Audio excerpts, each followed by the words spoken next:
घर पर जाकर उनके पिता संतोख दास जी से कहने लगे कि देखो, तुम्हारा एक ही बेटा है और हमने उसे जान से मारने की ठान ली है। अगर तुम्हें उसकी जरूरत है तो उसे समझा लेना ही उचित होगा। हमारे धर्म में दखल देने का उसका कोई हक नहीं है। चमार होकर भले लोगों को राम नाम पर धोखा करता है।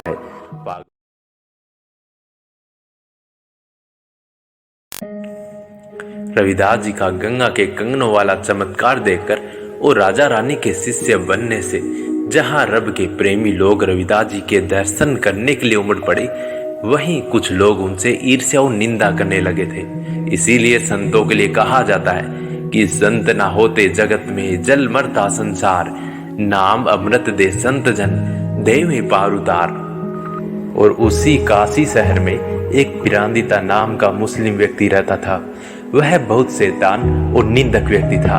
रविदास जी की महिमा सुनकर वह उनसे ईर्ष्या करने लगा था और एक दिन उसने ब्राह्मणों को एकत्रित करके कहा कि यह रविदास चमार जहां मुसलमानों के लिए खतरा है, वहीं पर यह तुम्हारे धर्म के लिए भी खतरा पैदा कर रहा है। चमार होकर भगवान की पूजा पाठ करता है और ऐसे नीच आदमी को अपना धर्म बचाने के लिए अगर मार भी दिया जाए तो कोई पाप नहीं होगा।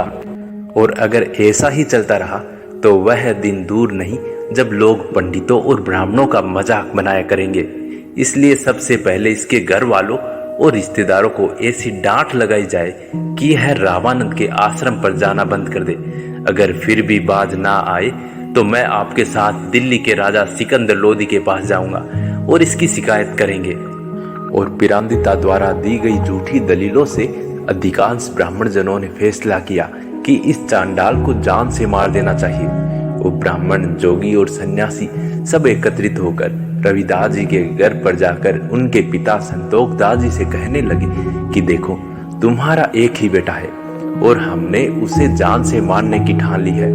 अगर तुम्हें उसकी जरूरत है तो उसे समझा लेना ही उचित होगा। हमारे धर्म में दखल देने का उसका कोई हक नहीं है। चमार होकर भले लोगों को राम नाम पर धोखा करता है, पागलों जैसी बातें करके मूर्खों को बरगलाता है और अपने पैरों पर माथा टिकवाता है, जो कि केवल हमारा हक है। ब्राह्मण यह कहकर वहां से चले गए। और जब रात को पिता संतोख दास जी ने सारी बिरादरी को वहां पर एकत्रित किया और रविदास जी को भी वहां पर बुला लिया और पिताजी ने हाथ जोड़कर कहा कि पुत्र, जब तुमने जन्म लिया तो मुझे बहुत खुशी हुई थी कि मेरे कुल का चिराग आ गया है, परंतु आज तुमने मेरी सारी उम्मीदों पर पानी फेर दिया है। तेरे रोज रोज के कारनामों ने मुझे कहीं बैठने लायक नहीं छोड़ा है। पंडित और मौलवी सभी तेरे पर बिजली की तरह कड़कने को तैयार बैठे हैं। किसी दूसरे के धर्म में दखल अंदाजी करना मूर्खता होती है। इसलिए अपना पैतृक काम करो और राम नाम को तिलांजलि दे दो। यह नाम तेरी जान का वेरी है। और जब सभी रिश्तेदार शोर मचाकर अपनी अपनी बात कहकर शांत हो गए तो रविदास जी ने बोलना शुरू किया कि मेरे बंधुओं, क्या आपको पता है कि परमात्मा ने एक नूर से सारे संसार का स्वरूप तैयार किया है और कुदरती कानून सभी के लिए एक जैसे हैं, और उसमें क्या ब्राह्मण और क्या शूद्र, सभी एक ही मिट्टी से बने हैं। इन लोगों को चिंता इस बात की है कि इनका आदर घट रहा है। मैं चोरी नहीं करता, डाके नहीं डालता, फिर ये मेरे पीछे ही क्यों पड़े हैं? और जिस परमात्मा ने मुझे पैदा किया है, मैं तो दो पलों के लिए उसका शुक्रिया अदा करता हूँ और उसका नाम जपता हूँ, तो क्या बुरा करता हूँ? बाकी जो बात इन लोगों द्वारा मुझे दंड देने की है, वह केवल गिरी हुई हठधर्मी है।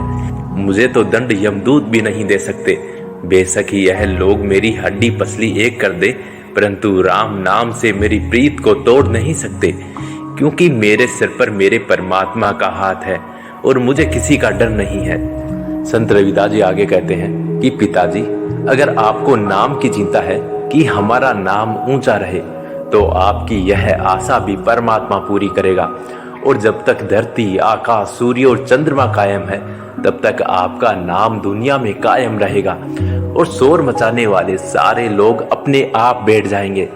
और शेर की शरण में जाने वाले को गीदड़ों का भय नहीं रहता है। वे अपनी वाणी में भी कहते हैं कि नीच है ऊंच करे मेरा, गोविंदु काहू ते न डरे। रविदास जी का यह उत्तर सुनकर सारे रिश्तेदार अपने भाग्य को ऊंचा समझने लगे और उनके शिष्य बन गए। और जिस प्रकार चंद्रमा के प्रकाश से अंधेरा दूर हो जाता है, वैसे ही ईर्ष्या होने के जोर के कारण संत रविदास जी की महिमा और बढ़ने लगी। पंडित, मौलवी, जोगी आदि बहसें कर करके निराश हो गए और चमार बिरादरी के सियाने लोग अपनी कौम की उन्नति के लिए संत रविदास जी का साथ देने के लिए रजामंद हो गए और रात दिन सत्संग होने लगा। और जिस प्रकार सूरज की रोशनी आकाश से सारे संसार में फैल जाती है, ठीक वैसे ही रविदास जी की शोभा चारों वर्णों में होने लगी।